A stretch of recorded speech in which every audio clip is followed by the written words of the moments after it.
সকল প্রশংসা রব্বুল আলামিন আল্লাহ সুবহানাহু ওয়া তাআলার জন্য, যিনি আমাদেরকে এই পৃথিবীতে পূত পবিত্র জীবন যাপনের জন্য অন্তরকে পবিত্র করার জন্য ঈমানি নূর দিয়েছেন, ঈমান দিয়েছেন এবং শরীরকে, কাপড়কে বিভিন্ন কিছু পবিত্র করার জন্য যিনি আসমান থেকে পানি দান করেছেন, যেই পানির মাধ্যম দিয়ে আমরা পবিত্রতা অর্জন করি, যে পানির মাধ্যমে মৃত জমিন জিন্দা হয়ে যায়, ফসল ফলে, গাছ লতা পাতা জন্ম নেয়, যিনি আমাদেরকে এরকম অগণিত নেয়ামত রাজি দ্বারা ধন্য করেছেন, দান করেছেন, কায় মনোবাক্যে শুকরিয়া তারি আলহামদুলিল্লাহ। দরুদ ও সালাম প্রিয় নবী মুহাম্মদুর রাসূলুল্লাহ সাল্লাল্লাহু আলাইহি ওয়াসাল্লামের প্রতি। সম্মানিত উপস্থিত মুসল্লিবৃন্দ, আপনাদের সামনে আমি আজকে পবিত্রতা বিষয় নিয়ে আলোচনা করব ইনশাআল্লাহ। পবিত্রতাকে আরবিতে বলা হয় তহারাত। তহারাত মানে পবিত্রতা। পবিত্রতা বলতে আমরা বুঝি যে পবিত্র মসজিদ, পবিত্র ঘর। এখানে পবিত্র বলতে আমরা যেটা উল্লেখ করব সেটা হলো মানুষের হৃদয়কে পবিত্র হৃদয় হতে হয়। তার মানে মানুষের হৃদয়ে অপবিত্রতা বাস করে, সেখান থেকে হৃদয়কে পবিত্র করতে হবে। আবার দেহে, পোশাকে, কাপড় চোপড়ে নাপাকি বা অপবিত্রতা লেগে যায়, হয়ে যায়, সেগুলো আমাদেরকে পবিত্র করতে হয়। তো এই পবিত্র কথাটা আমরা বুঝছি যে নাপাক হলে পাক করে নিতে হবে। তো এই বিষয়ে আপনাদের সামনে আলোচনা শুরু করলাম ইনশাআল্লাহ। আমি এই বিষয়গুলো নিয়ে আলোচনা করতে ইচ্ছুক, তবে আমার কিছু গুণগ্রাহী মুসল্লি আছেন যারা আমাকে একটু কানে কানে বলেন মাঝে মধ্যেই যে আমাদের অনেক মানুষের ওযু হয় না, গোসল হয় না, বা ওযু গোসল করে কিন্তু ওইভাবে তো তারা জানে না, করে ওইভাবে দেখে আসছে, কিন্তু এটা কোরআন ও সহিহ হাদিস থেকে এটার যে আসলে সঠিক নিয়ম পদ্ধতি এগুলো একটু আপনি বললে ভালো হয়। তো আমি দেখলাম যে এই জিনিসগুলো ছোট থেকে আমাদের ইমাম সাহেবগণ, আলেমগুন জনগণকে ওযু, নামাজ, রোজা এগুলো শেখান। তো মানুষ আলহামদুলিল্লাহ সেই অনুপাতে আমল করেন। তো নতুন করে বলার কি আছে? পরে ভাবলাম যে না, আছে তো কোরআন হাদিসে সবই, কিন্তু সব সময় তো মানুষের সব মনে থাকে না। আবার অনেক সময় অনেকেই কিছু ভুল জিনিস জানে, তো সেগুলো থেকে একদম বিশুদ্ধ বর্ণিত যেগুলো হাদিস, সেগুলো থেকে আসলে মানুষকে এই বিষয়গুলো একটু জানানো, মাসআলা মাসাইল এগুলো একটু জানানো কর্তব্য। তো সেই দৃষ্টিকোণ থেকে আমি মনে করলাম যে এটা একটু বলা দরকার। তো প্রিয় সুধী,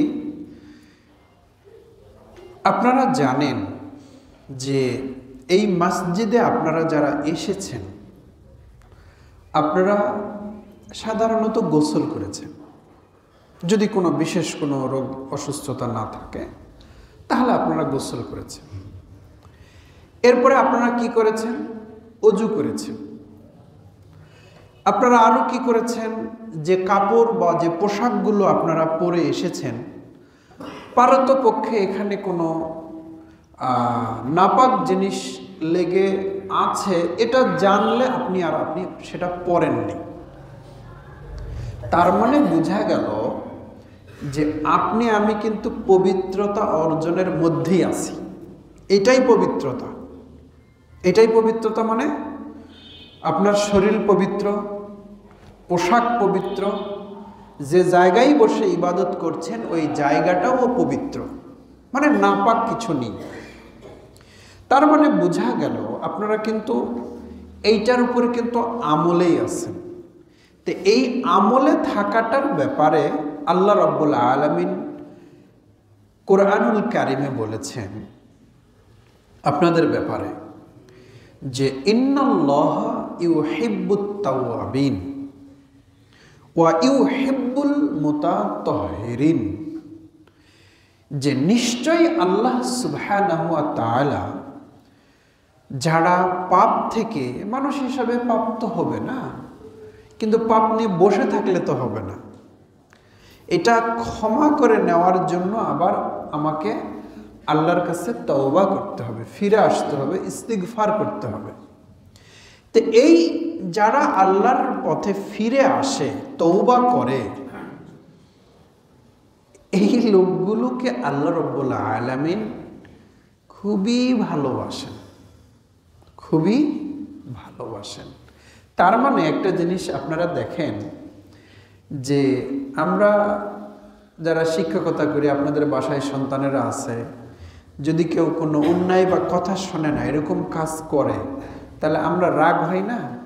রাগ হয়, বকা দিই, শাসন করি, এগুলো তো করা লাগে। তো আল্লাহ রাব্বুল আলামিন এই যে আমাদের, এই যে আমরা অনেক সময় দোকানের লোকজন থাকে, তো দোকানের যারা লোকজন যারা কাজ করে তারা তো আর আপনার আমার মতো তো আর ওই ডিগ্রি পাস এমএ পাস সচেতন না হলে তো নিজেরাই মহাজন হয়ে যেত। তো আপনার দোকানে কাজ করে মানে কি তাদের সেই যোগ্যতা নাই, এটা তো আপনি জানেন। তো তাদের ভুল বেশি, তাদের ত্রুটি বেশি, বলবেন একটা করবে একটা জিনিস রাখতে বলবেন এক জায়গায়, ও রাখছে আরেক জায়গায়। ও যে এটা যে পারে না বলেই তো কর্মচারী, তাই না? পারলে তো একদিন আরো কিছু করে ফেলতো। তো ভুল করলে আমরা কিন্তু গোসা হয়ে থাকি, রাগ করি, তাকে অনেক সময় চাকরিচ্যুত করি, সবই তো ঠিক আছে। কিন্তু আল্লাহর বান্দা, আল্লাহ যদি বলেন যে আমি একে বান্দার থেকে নাম কেটেই দিলাম, তো এই বান্দাটা আর কার কাছে যাবে? কার দোকানে যাবে বলেন? আপনি এক জায়গা থেকে তাড়াই দিলেন, ও আরেক জায়গায় যাবে, না হলে ভ্যান চালাবে। কিন্তু আল্লাহ যদি তাড়ায় দেয় কোনো বান্দাকে, তো আর কে আছে বা আর কি কোনো দ্বিতীয় কোনো কি রব আছেন যে তার দরবারে যে সে ঠাঁই নেবে, আশ্রয় নেবে? নাই তো। তো এইটা যেন মানুষ উপলব্ধি করে যে আল্লাহর দরবার ছাড়া আর কারো কোনো, আল্লাহর কাছে মানে ক্ষমা চাওয়া বা ফিরে আসা ছাড়া কারো কোনো গতি নেই, আর তো দ্বিতীয় কোনো অপশন নেই। তো আপনি যে ফিরে আসলেন, এই গুণাবলী আপনি যদি অর্জন করেন, তাহলে আল্লাহ কোরআনে খুশি হয়ে বলছেন যে আমি তো তোমাকেই ভালোবাসি। সুবহানাল্লাহ। আমরা কি বলি? খবরদার আর এই কাজ করবি না, করলে কিন্তু আর তোকে রাখবো না, তুই কিন্তু আমার চোখের কিন্তু মানে বিষ হয়ে গেছিস, এগুলো কথা আমরা বলি। আল্লাহ কি বলছেন? আমি তোমাকে ভালোবাসি। সুবহানাল্লাহ। অপরাধ হয়েছে, আল্লাহর কাছে যখন আমরা আত্মসমর্পণ করলাম, তখন আল্লাহ বলছেন যে আমি তোমাকে ভালোবাসি, যাও, তোমার ভালো, আমার ভালোবাসা তোমার উপরে আছে। সুবহানাল্লাহ। কিন্তু আমরা সেই আল্লাহর কাছে তওবা ইস্তিগফার করতে চাই না, করি না, ফিরায় আসি না। তাহলে এই জিনিসটা কতটা গুরুত্বপূর্ণ, পাপ করা, এই পাপ থেকে ফিরায় আসাটা আল্লাহর কাছে কত মহব্বতের, এটাকে বোঝা গেল। এবং হাদিসে এটাও আছে যে কেউ যদি পাপই না করে তাহলে আল্লাহ যে গফুরুর রহিম, আল্লাহ যে ক্ষমা করেন, তার এই ক্ষমাটা আল্লাহ কাকে করবেন বলেন তো? তিনি যে গফুর, যেমন তিনি রাজ্জাক, রিজিক দেন, তো রিজিক কাকে দেন? আপনাকে আমাকে রিজিক দেন। আপনি আমি বাদ দেওয়া যত জীব জন্তু আছে সবাইকে আল্লাহ রিজিক দেন। গাছ, ওটাও তো জীব, গাছও তো রিজিক পাচ্ছে, পাচ্ছে না? আপনার আমার মতো তো গাছ শিক্ষিত না, চুরি ধাউরিও করে না, কিন্তু গাছও তো কি পায়, রিজিক পায়। তো রাজ্জাক যে এখন একজন আছে রিজিক দাতা, উনি দেন। তো তাহলে তিনি যদি রিজিক না দেন তাহলে রাজ্জাক এই নামটার কোনো কাজ থাকলো?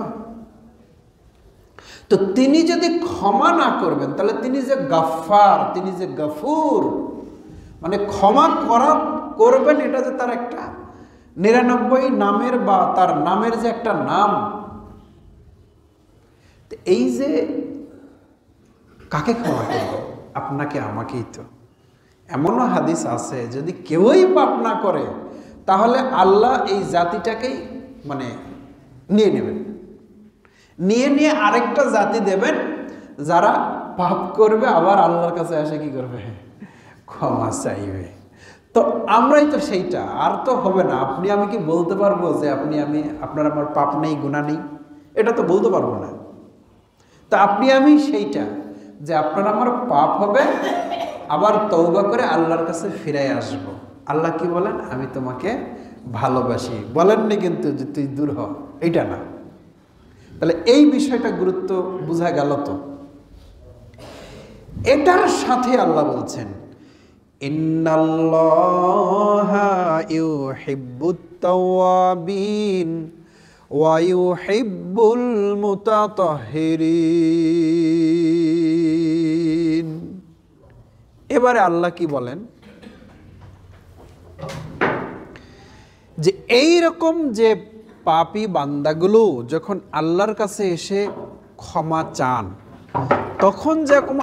তখন যেমন আল্লাহর হৃদয় থেকে তাদেরকে শুধু ক্ষমাই করে না, তাদেরকে ভালোবাসার কথা বলে তাদেরকে সান্ত্বনা দেন, খুবই পছন্দ করেন। অনুরূপ আরেকটা শ্রেণী রয়েছে। কারা? সেটাই হলো আপনারা। ওযু করেছেন, গোসল করেছেন, পাক পবিত্র শরীর নিয়ে, এই কাপড়, ভালো পবিত্র জামা কাপড় নিয়ে মসজিদে এসেছেন। এই যে আপনারা যে ওযু করলেন, গোসল করলেন, পাক পবিত্র হলেন, আল্লাহ বলেন ওয়া ইউহিব্বুল মুতাতাহহিরিন, যারা এরকম পাক পবিত্রতা লাভ করে, অর্জন করে, আল্লাহ তাদেরকে ভালোবাসেন। সুবহানাল্লাহ। তাহলে অন্তত এটা তো বোঝা গেল যে এই ওযু গোসলের মাধ্যমে আমরা বর্তমান এখন যে অবস্থায় এখানে মসজিদে এসেছি, আল্লাহ এরকম পবিত্র বান্দাদেরকে কি করেন? ভালোবাসেন। আবার দেখেন যে যখন রাসূল আকরাম সাল্লাল্লাহু আলাইহি ওয়াসাল্লাম কে যখন প্রথম ওহী নিয়ে আসা হলো, ওই যে জিবরাইল এসে মানে চেপে ধরলেন বুকে, ইকরা পড়ো। তো মা আনা বিকারিন, আমি তো পাঠ করতে পারি না, আমি তো লেখাপড়া জানি না, আমি পড়বো কি? তখন জিবরাইল তখন আবার এমন করে জাপটে ধরে বুকে চাপ দিলেন যে চাপের ঠেলায় রসুলের জীবন যায় ঘাম টাম বের হয়ে গেছে। এত জোরে চাপ দিচ্ছে। ফেরেশতা মানুষকে চাপ দিলে এটা হয় নাকি? সেই চাপ দেওয়া দিচ্ছে। কিন্তু ওইটাই ছিল একটা অন্তর খুলে যাওয়ার একটা কি, ওটা একটা মাধ্যম। দ্বিতীয়বার তিনি আবারও বলেন আমি তো পড়তে জানি না। তৃতীয়বার আবার বলেন আমি তো পড়তে জানি না। এরপরে যখন চাপ, এটা আল্লাহর কি একটা হুকুম ছিল। এরপরে জিবরাইল বললেন, ইকরা বিসমি রাব্বিকাল্লাযী খালাক খালাকাল ইনসানা মিন আলাক ইকরা ওয়া রাব্বুকাল আকরাম আল্লাযী আল্লামা বিল কলম। এই 5টা আয়াত তো নাজিল হলো। এই ঘটনা কিন্তু আপনারা জানেন। এই যে মনে করেন আকাশ থেকে একটা লোক এসে, লোকটা তো দূরে থেকে আসেনি, আকাশ থেকে নেমে আসছে, নেমে আসে ধরেছে, রাসূল সাল্লাল্লাহু আলাইহি ওয়াসাল্লাম তো ভয় পেয়ে গেছে। ভয় আর চাপ, তিনি কোন রকম দৌড়ে খাদিজার কাছে যেয়ে বলছে। এই খাদিজার কাছে যেতে যেতে রাসূলের গায়ে জ্বর এসে গেছে। তাহলে বিষয়টা কি? এই গারে হীরা, এই হীরা এখান থেকে খাদিজা রাদিয়াল্লাহু আনহার বাসায় যেতে যেতে রাসূলের গায়ে কি এসে গেছে? জ্বর এসে গেছে। তার মানে কি ঘটনাটা ঘটেছে এর ভিতরে? যে বলছেন যে জাম্মিলুনি জাম্মিলুনি, খাদিজা আমার কি হয়ে গেল, তুমি আমাকে কম্বল দিয়ে ঢেকে দাও, আমার উপরে লেপ কাঁথা দিয়ে দাও, কম্বল দাও, আমার মানে অন্যরকম একটা অবস্থা হয়ে গেছে। আমি আমার নিজের নফসের উপরে ভয় পাচ্ছি, না জানি আমার কোনো বিপদ হবে বা মারা যেতে পারি বা কিছু একটা হতে পারে আমার, তুমি আমাকে ঢেকে দাও। খাদিজা দ্রুত তাকে ঢেকে দিলেন, দিয়ে একজন মানুষের তো একটি স্থিরতা আসে তো কিছুক্ষণ। কি হয়েছে আপনার, কি হয়েছে বলেন? তখন তিনি এই বিষয়গুলো বললেন। তো নবীজি সাল্লাল্লাহু আলাইহি সাল্লাম এর উপরে আয়াত নাজিল হয়েছিল ওখানে, যে ইকরা বিসমি রাব্বিকাল্লাযী খালাক, দিয়ে তো গায়ে জ্বর আসছে, উনি তো কম্বল উড়ে আছে। এবারে এসে দ্বিতীয় ধাপের আয়াত, ইয়া আইয়ুহাল মুদ্দাসসির কুম ফাআনযির ওয়া রাব্বাকা ফাকাব্বির ওয়া সিয়াবাকা ফাতাহহির। আল্লাহ এবারে এখানে এসে ধরেছেন যে হে কম্বল আবৃত্তকারী, কম্বল দিয়ে ঢেকে আছেন, ওঠেন। আপনি জনগণকে সতর্ক করেন, বসে থাকলে হবে না। আল্লাহর রব, আল্লাহ যে রব, এর নামে আপনি আল্লাহু আকবার তাকবীর দেন। ওয়া সিয়াবাকা ফাতাহহির, কাপড়কে পবিত্র করেন। কাপড়কে কি করেন? এইটা, এই যে আমরা যে পবিত্র কাপড় নিয়ে এসেছি, এই কাপড় যে পবিত্র হতে হবে, এইটার নির্দেশটা কখন, এইটার কি একটু প্রেক্ষাপটটা বোঝা গেল? এখনো কিন্তু নামাজ ফরজ হয় নাই, এখনো কিন্তু অন্য কোনো রোজা হয় নাই, হজ হয় না। আমি তখনকার কথা বলছি যখন ওহিটা নাজিল শুরু হলো। কোনো হুকুম নাই, শুধু বলা হলো পড়ো, যিনি তোমাকে সৃষ্টি করেছেন, ই হয়েছে ওই হয়েছে রক্তপিণ্ড থেকে, যিনি কলমের সাহায্যে মানুষকে শেখান, তুমি এই যে পড়াশোনার এলেম অর্জন, এই বিষয়টার পরেই কি হুকুম হয়ে গেল? কাপড় কি করতে হবে? পবিত্র করতে হবে। তাহলে বিষয়টা কি? এটা কি কোনো ছোট বিষয়? এটা কিন্তু একদম ইসলামের, দেখেন পবিত্রতা এটা কেমন একটা বিষয়, এর গুরুত্বটা যদি আপনি উপলব্ধি করেন। দেখেন তো, সালাত আদায় না করলে কি কোনো মানুষ জান্নাতে যাবে? যার উপর সালাত ফরজ হয়েছে না, 10টার দিকে ঈমান এনেছে, 12টার সময় মারা গেছে, ও তো নামাজের ওয়াক্তই পায়নি, ওইটা ভিন্ন কথা। বা ওই যে এক ইহুদি বালক রাসূলের খেদমত করতেন, ওই যে আপনাদেরকে গত জুমাতে হাদিস শুনাইছি, এগুলো ভিন্ন বিষয়। কিন্তু যে ব্যক্তি সালাতের ওয়াক্ত পেয়েছে, সাবালক সাবালিকা, এরকম কোন মানুষ সালাত আদায় না করলে সে জান্নাতে যাবে কি? না, যাবে না, যাবে না, জান্নাতে যাবে না, জাহান্নামে যাবে। এটা কত ফাইনাল। তাহলে সালাত কত বড় একটা ইবাদত। সালাতের হিসাবটা কখন হবে? আগে হবে। আপনারা সালাতের ব্যাপারে কত আয়াত হাদিস আলেম ওলামার কাছে জানেন। এই সালাত আদায় ইসলামের যে মানে কালেমায়ে শাহাদাত এটা পড়ার পরে তো ইসলামের খুঁটি বলা হয়। সালাত, সিয়াম, হজ, যাকাত এগুলো তো আপনারা জানেন। তো এই সালাতটা আদায় না হলে তো আপনি আর মুমিন থাকছেন না। বিষয়টা হলো এই সালাত আবার পবিত্রতা না থাকলে এই সালাতও হবে না। বহু টাকা পয়সা আপনার, বহু টাকা পয়সা, হজ ফরজ হয়েছে, 5 লাখ 7 লাখ টাকা খরচ করেছেন, হজ করতে গেছেন, বাইতুল্লাহ তাওয়াফ করবেন, টাকা খরচ করেছেন কত? ধরলাম 5 লাখ টাকা।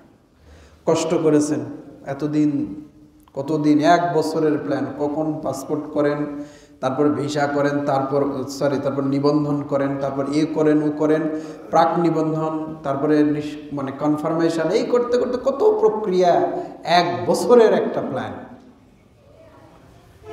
দিয়ে আপনি হজে গেলেন।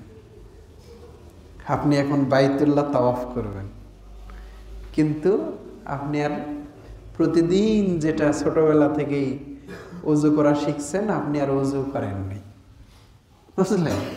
বিনা ওযুতে আপনি যাই তাওয়াফ করতেছেন। অথবা আপনার শরীর পবিত্র নেই, পবিত্রতা বিহীন আপনি কি করতেছেন? তাওয়াফ করতেছেন। তো তাওয়াফ কি পবিত্রতা? যে পবিত্র মানে পানি দ্বারা আপনাকে পবিত্র হতে হবে কোনো কারণে অপবিত্র হলে। তো এইটা আপনার আমার না হলে, এই হজ করতে যাওয়ার, হজের মূল কাজই তো তাওয়াফ না? এহরাম বাঁধা, তাওয়াফ করা, ওই আরাফায় অবস্থান করা, এগুলো তো পর্যায়ক্রমে তো অনেকগুলো কাজ আছে, কিন্তু প্রধান কাজ কি? প্রধান কাজই তো কাবা, তাওয়াফ করা। তাওয়াফ মানে চতুর্দিকে 7 বার ঘোরা। তা আপনি পবিত্র নেই, তো এতদিনের শ্রম, এত কষ্ট, খালি একটা গোসল নেই, ওযু নেই, আপনার বাতিল, ওই তাওয়াফ আর হবে না। তো সুতরাং পবিত্রতা অর্জনের যে গুরুত্বটা, এটা কিন্তু এভাবে আপনাকে আমাকে অনুভব করতে হবে যে এত বড় গুরুত্ব। তো এ কারণে আপনারা যারা হাদিস পড়েছেন, কুতুবুস সিত্তা, সেটা বুখারী, মুসলিম, আবু দাউদ, নাসাই, তিরমিজি, ইবনু মাজাহ, এগুলো হাদিসের, এগুলো কিতাবের নাম। মিশকাতুল মাসাবি, বুলুগুল মারাম, রিয়াদুস সালিহিন, সহিহ ইবনে খুজাইমা, দারাকুতনি, ইবনু হিব্বান, এগুলো হলো হাদিসের কিতাবের নাম। কোনো একটা হাদিসের কিতাবে কেমন করে ওযু হবে, কেমন করে গোসল হবে, পবিত্রতা কেমন করে হবে, এই অধ্যায় ছাড়া কোনো হাদিস নাই।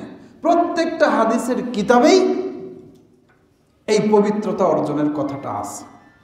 কেন? যে মুসলমানরা আগে কি হবে, ঈমান আনার পরেই কি হবে, ও পবিত্র হবে। পবিত্র হলে ওর জন্য এখন কি সালাত, কিন্তু সালাতকে আদায় করতে হবে, কিন্তু পবিত্র না হলে তো নয়। তো সাহাবীগণ এই পবিত্রতার বিষয়টাকে নবী সাল্লাল্লাহু আলাইহি সাল্লাম যেমন গুরুত্ব দিয়েছেন, সাহাবীগণও গুরুত্ব দিয়েছেন। এখন আপনাদেরকে আরেকটা বিষয় বলি, যে পবিত্রতা কিন্তু একটা আছে অন্তর্গত পবিত্র, আরেকটা আছে দেহগত বা বাহ্যিক। একটা তাহারাতুল বাতিনিয়া আর একটা তাহারাতুল হিসিয়া। দেখেন, আমরা পবিত্রতা বলে কি বুঝি? যে শরীর পাক পবিত্র, কাপড় পাক পবিত্র, নামাজের জায়গা পাক পবিত্র, এটা বুঝি। কিন্তু আরো একটা বিষয় আছে, সেটা হলো যে ঈমানের কারণে পাক পবিত্র। আল্লাহ বলেছেন যে ইন্নামাল মুশরিকুনা নাজাসুন। দেখেন, ইন্নামাল মুশরিকুনা নাজাসুন। কুরআনুল কারীমে আল্লাহ বলেন যে মুশরিকরা, মানে সকল মুশরিকই নাপাক, সকল মুশরিকই নাপাক। এই কথাটা বলা যায়, নাজাস মানে অপবিত্র, নাপাক। তো বলেন তো, যে যে মুশরিক, ধরেন ডোনাল্ড ট্রাম্প, ও কি মানে সাবান সোটা এই গোসলের যত কিছু লাগে, ওর কি এগুলো কি অভাব আছে? নরেন্দ্র মোদীর কি অভাব আছে? তারা কি এগুলো করে না? করে তো, কিন্তু ঈমান আনে না। তো ঈমান না আনার কারণে ও বিধানগতভাবে নাপাক। কথাটা কি বোঝা গেল? ঈমান না আনার কারণে ও বিধানগতভাবে অপবিত্র।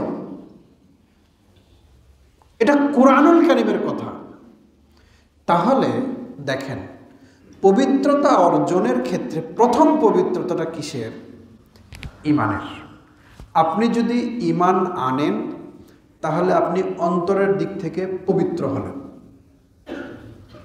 আর ঈমান না এনে আপনি যতই ওযু গোসল করেন, আপনাকে যদি জমজমের পানি দিয়েও যদি ধুয়ে দেওয়া হয়, জমজমের পানি দিয়ে যে ধোয়া, এটা তো ইসলাম আসার পরে মুসলমানদের নবীর হাতে আসলো। এর আগে ইব্রাহিম আলাইহিস সালামের ওই সময় থেকে তো চলে আসছে, ইসমাইল আলাইহিস সালামের যুগ থেকে। কিন্তু মাঝখানে কাবা ঘরে কি শিরক ঢোকে নাই? ঢুকেছিল তো। তো ওরা তো শিরক করত। তো ওই শিরক করত, ওই লোকেরা কি জমজমের পানি খাইতো না, ওযু করতো না, গোসল করতো না? তো তাহলে কি পাক পবিত্র হয়ে গেছে? না। যতক্ষণ পর্যন্ত ঈমান না আসবে, ঈমান না আনবে, ততক্ষণ পর্যন্ত একজন ব্যক্তির অন্তর্গতভাবে সে পবিত্র হবে না। এই জন্য মুশরিকদেরকে বলা হয়েছে নাজাস, অপবিত্র।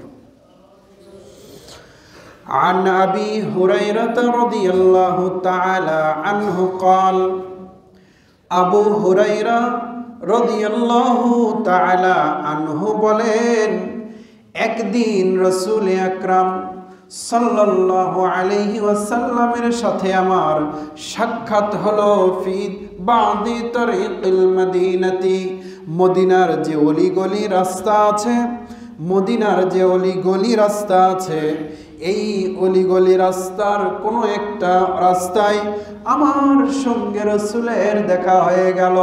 কোন হাদিসে আছে রসুল আমার হাত ধরলেন, আমি রসুলের সাথে চলছিলাম। চলতে চলতে আমি হঠাৎ করে এক সময় আমি সুযোগ পেলাম, ফানসালাখতু মিনহু, আমি শট করে কেটে পড়লাম। ছিলাম নবীর কাছে, কিন্তু একটা সুযোগ খুঁজছিলাম যে কখন আমি শট করে এখান থেকে আমি কেটে পড়বো, চলে যাবো, আমি চলে যাবো, থাকবো না। সমস্যা কি বলতেও পারে না, নবীর কাছে থাকতেই তারা পছন্দ করেন। কিন্তু আবু হুরায়রা একদিন বলছেন যে আমি একদিন এরকম দেখা হয়ে গেল, তা আমি সটকে চলে গেলাম। এরপরে আমি বাসায় আসলাম, গোসল করলাম, নবীর কাছে গেলাম। এটা তো একটা সময়ের ব্যাপার আছে, তো খালি গেলাম আর আলাম, এটা তো মেরাজের মতো, এটা তো মানে সময় লাগবে। তো বাসায় গেছে, গোসল করেছে। আর আমাদের মতো যে এখন ওই ট্যাপ ছেড়ে দিলে বা মোটর ছেড়ে দিলে পানি, আরবের এটা তো বিষয় না বাবা। বেলাল ফিরে আসলেন, রাসূল বললেন, ইয়া বেলাল না, সরি, আবু হুরায়রা। আবু হুরায়রাকে বললেন, ইয়া আবাহির আইনা কুনতা, আবু হুরায়রা বলো তো তুমি এতক্ষণ কোথায় ছিলে? এতক্ষণ কোথায় ছিলে? আবু হুরায়রা বলেন, কুনতু জুনুবান, আমি অপবিত্র ছিলাম, এবং আনা কারিতু আন উজালিসা মাকা, এবং আমি আপনার সঙ্গে বসবো, আপনার সঙ্গে চলাফেরা করব, অথচ আমি নাপাক আছি, এভাবে আপনার সঙ্গে চলতে আমি পছন্দ করিনি। আবু হুরায়রা রাদিয়াল্লাহু আনহু রাসূলের সাথে থাকবেন, ওনার পবিত্রতা অর্জনের প্রয়োজন কোনো কারণে হয়নি। তো তিনি সটকে চলে গেলেন, যে সব সেরে আবার নবীর কাছে আসলেন। তা আমি নাপাক ছিলাম। নবী বলছেন সুবহানাল্লাহ, ইন্নাল মুমিনা লা ইয়ানজুসু,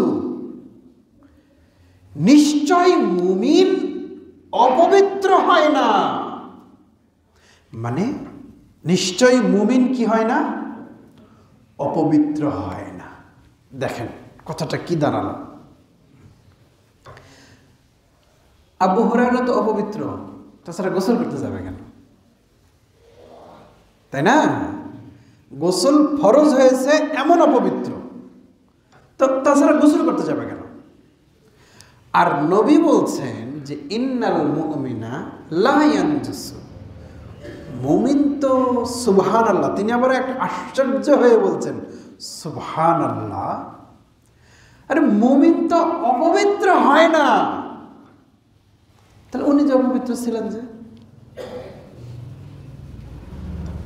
এইটাই আপনাকে আমাকে বুঝতে হবে। এটা হলো পবিত্রতা অর্জন দুই প্রকার। আমি বলছি না যে একটা হলো ঈমান আনার কারণে শিরক থেকে পবিত্র হওয়া, আরেকটা হলো ঈমান এনেছেন কিন্তু এখন ওযু গোসল ফরজ হয়েছে, এটা আরেক ধরনের পবিত্রতা। এটা হলো দুই রকম। তো আবু হুরায়রা কোনটা বুঝিয়েছেন যে আমি অপবিত্র? উনি বুঝিয়েছেন যে আমার উপরে গোসল ফরজ ছিল। আর রাসূল বলছেন যে মুমিন তো অপবিত্র হয় না। তো এটার দ্বারা নবী কি বুঝাতে চাইলেন? নবী বুঝাতে চাইলেন যে মুমিন অপবিত্র হয় না, মানে মুশরিকরা যেরকম অপবিত্র বিধানগতভাবে, ঈমান না আনার কারণে যতই গোসল করুক ও অপবিত্র, ওইটা মুমিন হয় না। ওর উপরে গোসল, মুমিনের উপরে গোসল ফরজ হলেও ও হলো মুশরিক পরিষ্কার পরিচ্ছন্ন ব্যক্তির চেয়ে ভালো। কথাটা কি বোঝা যাচ্ছে? কারণ এ মুসলিম, ঈমানগতভাবে অন্তরে সে ঈমান এনেছে, অতএব সে পবিত্র। এখন আরো কিছু বিষয় রয়েছে, এটা হলো সেকেন্ড টাইম। তা রাসূলুল্লাহ সাল্লাল্লাহু আলাইহি ওয়াসাল্লাম বুঝাতে চাইলেন যে ঈমানদাররা নাপাক হয় না, মানে মুশরিকরা ঈমান না আনার কারণে যে নাপাক, ওইটা হয় না। এখান থেকে আরেকটা মাসআলা আপনারা জেনে নেন। আলহামদুলিল্লাহ, আমরা মুমিন বলেই, আমরা মুসলিম বলেই আমরা এখানে এসেছি। আমাদের আলোচনার বিষয়টা হবে আবু হুরায়রা যে বলছে যে আমি অপবিত্র, এই দৃষ্টিকোণ থেকে পবিত্রতা অর্জনের যে বিষয়, এই বিষয়গুলো নিয়ে আমরা কথা প্রাসঙ্গিকভাবে যতটুকু বলা যায় আমরা বলবো ইনশাআল্লাহ। এখানে একটা মাসআলা জেনে নিই। কোন মুমিন তার উপরে যদি, সে যদি অপবিত্র হয়, অপবিত্র হয় বলতে কোনটা? সে তো আর মুশরিক হবে না, ওই পবিত্র তো না। শারীরিকভাবে যদি কোনো অপবিত্র হয়, এই ব্যক্তি অন্য মুসলমানের সাথে মুসাফাহা করতে পারে কিনা, চলতে পারে কিনা, ভাত খেতে পারে কিনা, মহিলারা রান্না করতে পারে কিনা, বাচ্চাকে দুধ খাওয়াতে পারে কিনা, প্রয়োজনে দোকান খোলা যেতে পারে কিনা, নাকি ওই অবস্থায় দোকান খুললে সব বরকত নেমে যাবে। অনেক সময় এরকম অনেক ধারণা অনেকের আছে।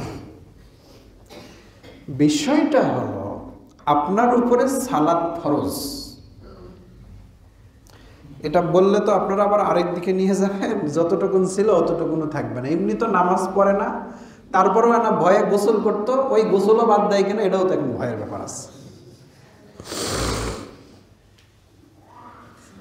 কিন্তু জানতে হবে, কোনো কারণে যদি কারো মানে পবিত্রতা অর্জন যদি আবশ্যক হয়ে যায়, সালাতের ওয়াক্ত হওয়ার আগেই পারিপার্শ্বিক যদি আরো কিছু কাজ যদি তাকে করতে হয়, কিন্তু সে এখনো গোসল করতে পারেনি, সালাতের ওয়াক্ত হবে, গোসল করবে, কিন্তু সেই তার আগ পর্যন্ত সাংসারিক পারিবারিক কোনো কাজকর্ম করা যাবে কিনা?